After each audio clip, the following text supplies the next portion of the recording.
जय श्री राम। नमस्कार सभी मित्रों को। दोस्तों, इस वीडियो में प्रश्न कुंडली के इस तीसरे एपिसोड में हम कुछ चीजों, कुछ बिंदुओं की चर्चा करेंगे जो हमने पहले डिस्कस की हुई है। यानी कि 2 वीडियो मैंने आप लोगों को दिया है, उसमें से उसका निचोड़ मैं कुछ आप लोगों के सामने यहाँ रखूंगा इस वीडियो में। साथ में किसी प्रश्न के सफलता और असफलता के बारे में चर्चा करेंगे। जैसे किसी का स्थानांतरण से संबंधित प्रश्न है, नष्ट वस्तु या खोई हुई या चोरी गई हुई वस्तु में सफलता मिलेगी या नहीं, वो वस्तु में हमें प्राप्त होगी कि नहीं, वो कैसे देखे प्रश्न कुंडली से। व्यवधान या किसी स्थिति में गिरावट तथा सफलता के बारे में विचार, विदेश यात्रा या गमन के बारे में, यात्रा से वापसी के बारे में सफलता या असफलता कैसे देखे, ये सब चीजें हम आज के वीडियो में चर्चा करेंगे और कुछ मुख्य बिंदुओं को आपके सामने रखूंगा। और प्रयास कर रहा हूं इस तरह से कि आप बहुत आसानी से प्रश्न कुंडली को समझें। और निश्चित मानिए, जब प्रश्न कुंडली का कुछ वीडियो हो जाएगा तो अंत में जब हम पहुंचेंगे तो आप लोगों को कुछ ऐसी स्थितियां मैं बताऊंगा प्रश्न कुंडली के बारे में, जिससे आप बिल्कुल सटीकता से और परफेक्ट रिप्लाई देंगे कि ये होगा प्रश्न कुंडली के माध्यम से, और वही होगा जो आप बोलेंगे। उसमें कहीं भी कोई गलती नहीं होगी। जो आप बोलेंगे वही चीज लागू होगा और वही चीज जातक के साथ घटित होगा। इतनी सटीकता से हम प्रश्न कुंडली यहाँ पर सीखेंगे 10-15 वीडियो के माध्यम से। बहुत डिटेल में और बहुत अच्छी तरह से मैं आप लोगों को समझाने का प्रयास कर रहा हूँ। कहीं भी कोई आप लोगों को प्रॉब्लम हो रही है तो कमेंट्स बॉक्स में पूछिए। आप लोगों के सारी समस्याओं का समाधान कमेंट्स बॉक्स में मैं जरूर करूंगा। वीडियो पसंद आ रही हो तो नए व्यूअर्स है तो सब्सक्राइब कीजिए, चैनल को लाइक कीजिए, शेयर कीजिए, कमेंट्स बॉक्स में कमेंट्स कीजिए आपको कैसा लग रहा है ये वीडियो। कोई दिक्कत हो रहा हो तो वो भी बताइए। चलिए शुरू करते हैं। मैंने पिछले वीडियो में आप सभी को बताया था कि लग्न में अगर चर राशि हो, चर राशि कौन सी है? 1, 4, 7 और 10, यानी कि मेष, कर्क, तुला और मकर, ये राशि अगर लग्न में हो, लग्नेश की स्थिति सही हो और कार्येश, जिस कार्य का विचार कर रहे हैं, मान लीजिए विदेश गमन के बारे में विचार है तो दशम भाव की स्थिति को देखेंगे। दशमेश की स्थिति सही हो और लग्न में चर राशि उदित हो रही हो, चंद्रमा भी आपकी सही हो, तो निसंकोच आपको कह देना है कि आपका कार्य बस सफल होने वाला है। वही अगर लग्न में आपके स्थिर राशि हो, यानी कि 2, 5, 8 और 11, यानी वृषभ, सिंह, वृश्चिक और कुंभ राशि हो, तो निश्चित रूप से आपको यह जातक को कहना होगा कि नहीं जी, आपका कार्य अभी सफल होने वाला नहीं है। यानी कि ये जो स्थिर राशि है कार्य के असफलता को बताता है। वही द्विस्वभाव राशि अगर लग्न में उदित हो रही हो, 3, 6, 9, 12, यानी मिथुन, कन्या, धनु और मीन राशि अगर इनमें से कोई हो, तो यह बताना है कि कार्य हो भी सकता है और नहीं भी हो सकता है। अस्थिरता वाली स्थिति यहाँ पर दिखाई देगी। अब चलिए और चीजों को समझते हैं। अब देखिए, अगर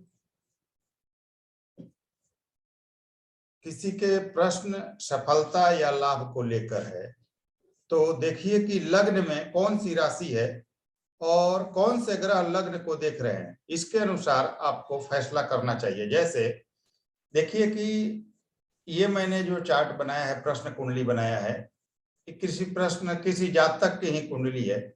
वह अपने प्रश्न के सफलता और असफलता को लेकर आए थे मेरे पास। 8 मई 2022 को इनकी कुंडली बनाई गई। जब ये आए तो मैं पटना में हूँ, पटना में ही ये मिलने आए थे। 10:29:26 को यह प्रश्न कुंडली बनाई गई पटना में।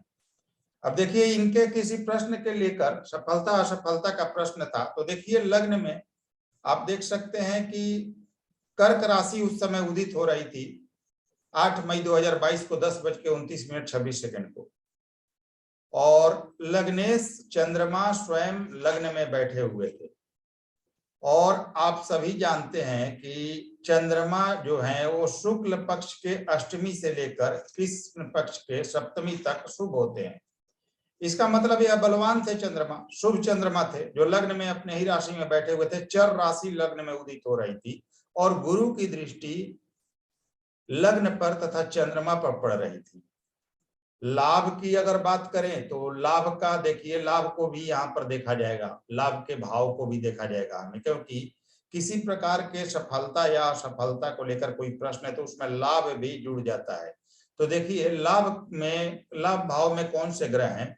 बुध बैठे हुए हैं और जो लाभ भाव का स्वामी है वो गुरु के साथ उच्च का होकर नवम भाव में बैठा था उस समय जब हमने कुंडली बनाई। तो एक तो चर राशि लग्न में उदित हुई, राशि स्वामी स्वयं लग्न में बलवान होकर बैठा है। इसके अलावा उस पर गुरु की दृष्टि थी और लाभ का स्वामी गुरु के साथ उच्च का होकर नवम भाव में बैठा था। अब देखिए इस कुंडली में किसी भी नेगेटिव ग्रह की दृष्टि लग्न पर, लग्नेश पर नहीं थी। तो इतनी अच्छी स्ट्रॉन्ग स्थिति, चर लग्न होना, लग्नेश का बलवान होना, गुरु की दृष्टि पड़ना, लाभेश उच्च का होना, मैंने यह कुंडली देखते ही बोल दिया कि भाई बहुत जल्द आपको सफलता मिलने वाली है, जैसे ही आप जाएंगे आपका काम हो जाएगा। और ये गए और उस समय नहीं परंतु 2 दिनों के अंदर ही इनका काम हो गया, रिजल्ट आ गया, इन्हें उन्हें उस चीज में सफलता मिल गई। तो इसका मतलब है कि आप लग्न को आपने देखा, राशि देखा, कौन सी राशि उदित हो रही है, किन ग्रहों की दृष्टि पड़ रही है, लग्नेश की क्या स्थिति है, चंद्रमा की क्या स्थिति है, और आपने जो फल कथन किया वो 100% सटीक हुआ।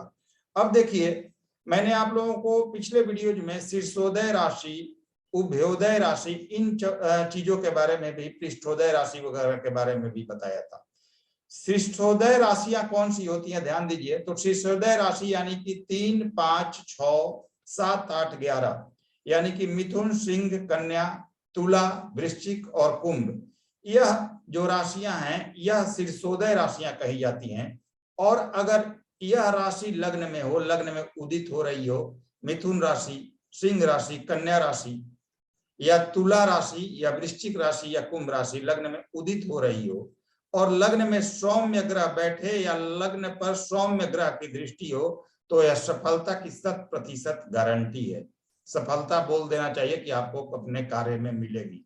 इसके विपरीत अगर लग्न में पृष्ठोदय राशि हो, पृष्ठोदय राशियां कौन सी होती हैं? 1, 2, 4, 9, 10, यानी कि मेष, वृषभ, कर्क, धनु और मकर, ये राशियां हो तो सफलता नहीं मिलेगी।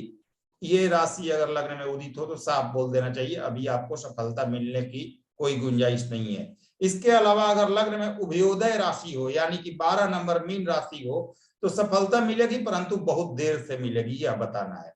अब देखिए इन चीजों को हमने डिस्कस किया। अब आगे मैं आप लोगों को बताता हूं कि कुछ लोग ज्योतिषों के साथ मजाक करने या टाइम पास करने आ जाते हैं और झूठा प्रश्न करते हैं।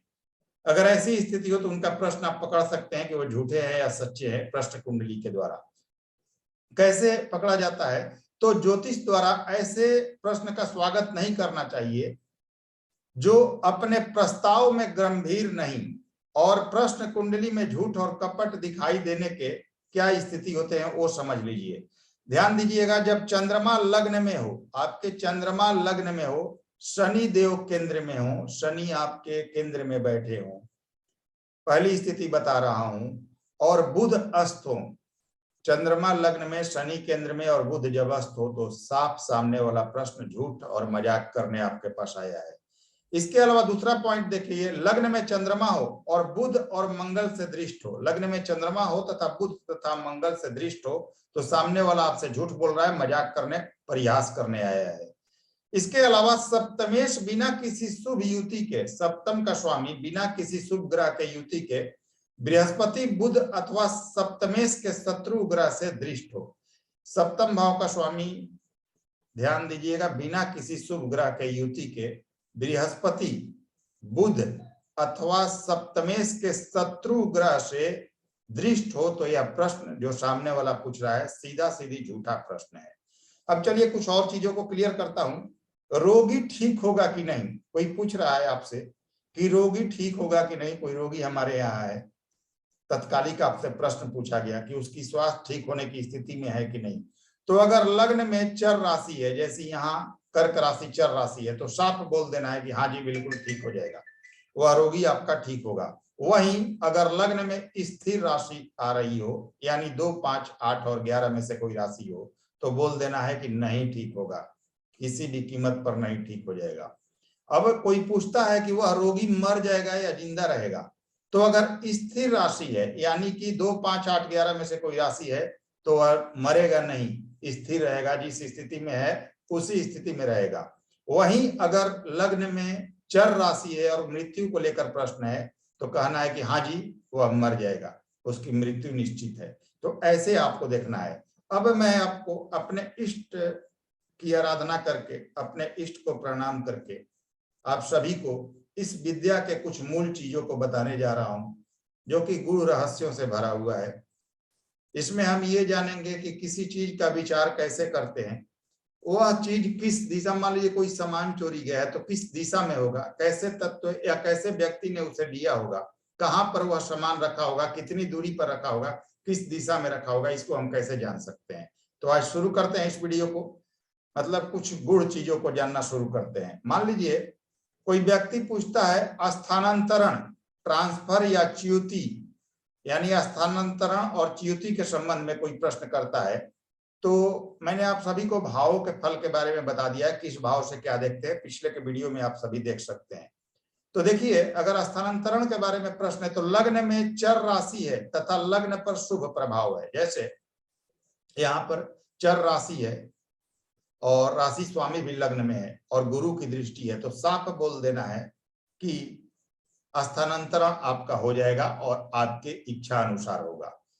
व्यवधान, अगर कोई किसी व्यवधान के बारे में या स्थिति में गिरावट के बारे में प्रश्न लेकर आया है, तो देखिए अगर लग्न में लग्न जो है अशुभ प्रभाव से मुक्त हो, आपका लग्न जो बन रहा है, जो भी लग्न आ रहा है, वह अशुभ प्रभाव से मुक्त हो लग्न आपका, और वहां पर स्थिर राशि हो, यानी कि 2, 5, 8, 11 में से कोई राशि हो और वह अशुभ प्रभाव यानी अशुभ ग्रहों से या दृष्टि से मुक्त हो, तब कोई च्युति, स्थान परिवर्तन या स्थान में गिरावट नहीं होगी। वहीं समृद्धि या सफलता को लेकर कोई प्रश्न करता है, तो अगर चौथे भाव में शुभ ग्रह हैं और चंद्रमा शुभ स्थिति में है, चौथे भाव में शुभ ग्रह है, चंद्रमा शुभ स्थिति में है, तो सफलता और समृद्धि आपको 100% मिलेगी। अब यहाँ पर केतु है चौथे भाव में, और कोई इस कुंडली के माध्यम से पूछता है सफलता और समृद्धि के बारे में, तो 100% सफलता नहीं मिलेगी उसे, उस चीज में, जिस चीज में वो चौथे भाव से संबंधित सफलता और समृद्धि की आकांक्षा लेकर आया है, उसमें सफल नहीं होगा, क्योंकि राहु और केतु का यहाँ होना, राहु या केतु का ही अपने आप में नेगेटिविटी को दर्शाता है, यह चीज नहीं होगा। अब देखिए, संचरण या गमन, संचरण, गमन या यात्रा या विदेश यात्रा के बारे में कोई प्रश्न करता है, तो मैं आप सभी को बता चुका हूं, यह 10वें भाव से देखा जाता है। 10वें भाव से गमन या विदेश यात्रा को देखें।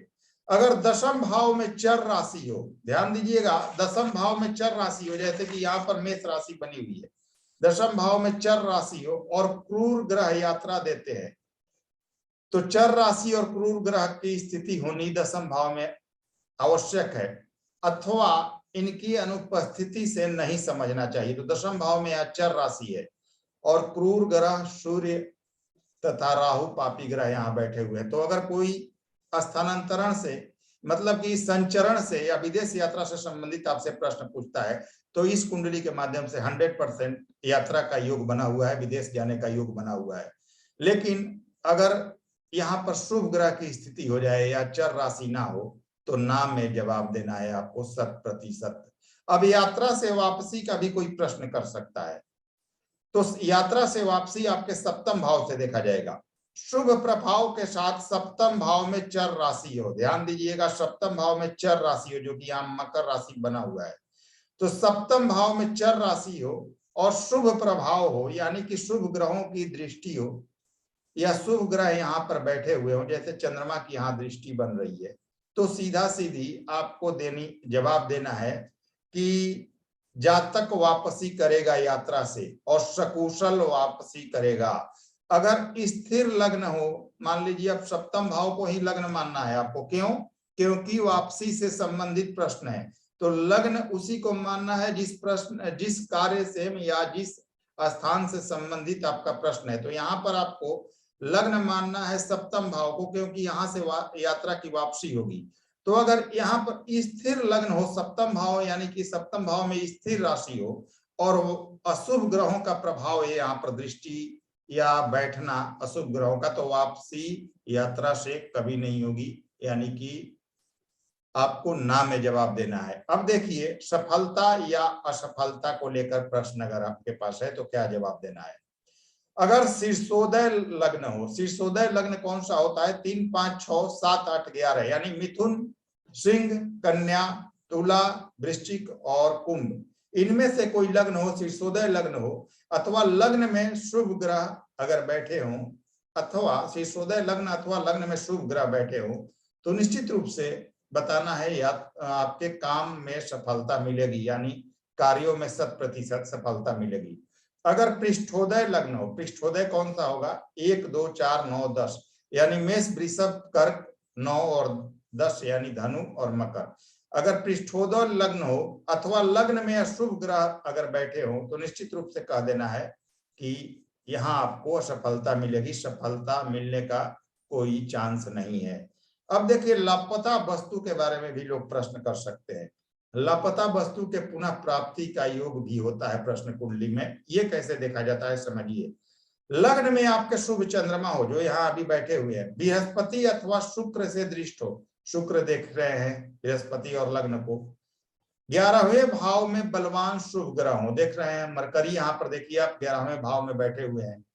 चंद्रमा शुक्ल पक्ष की अष्टमी से कृष्ण पक्ष की सप्तमी तक के हैं, यानी कि शुक्ल पक्ष के अष्टमी के बाद के चंद्रमा ये हैं। अगर इस प्रश्न कुंडली के हिसाब से अगर हम जाने कि लापता वस्तु की पुनः वापसी होगी कि नहीं, तो लग्न में शुभ चंद्रमा है, बृहस्पति की दृष्टि पड़ रही है लग्न और चंद्रमा पर, बृहस्पति या शुक्र से दृष्ट हो तो बृहस्पति की दृष्टि पड़ रही है। 11वें भाव में बलवान बुध बैठे हुए हैं, आप देख सकते हैं, और चंद्रमा शुक्ल पक्ष के अष्टमी के बाद के हैं, यानी कि शुभ है, बलवान है। तो 100% आप कह सकते हैं कि लापता वस्तु की पुनः वापसी आपकी होने वाली है और होगी ही। तो उम्मीद करता हूं दोस्तों, आज के वीडियो में जो मैंने बताया आप सभी अच्छे से समझे होंगे। कोई दिक्कत हो तो आप सभी कमेंट्स बॉक्स में पूछ सकते हैं। कल के वीडियो में अन्य जितनी भी चीजें प्रश्न कुंडली के माध्यम से देखी जाती हैं उसके विषय में आप सभी को बताऊंगा। वीडियो पसंद आ रही हो तो लाइक शेयर सब्सक्राइब जरूर करें। अगली वीडियो फिर से मिलते हैं। नमस्कार, धन्यवाद।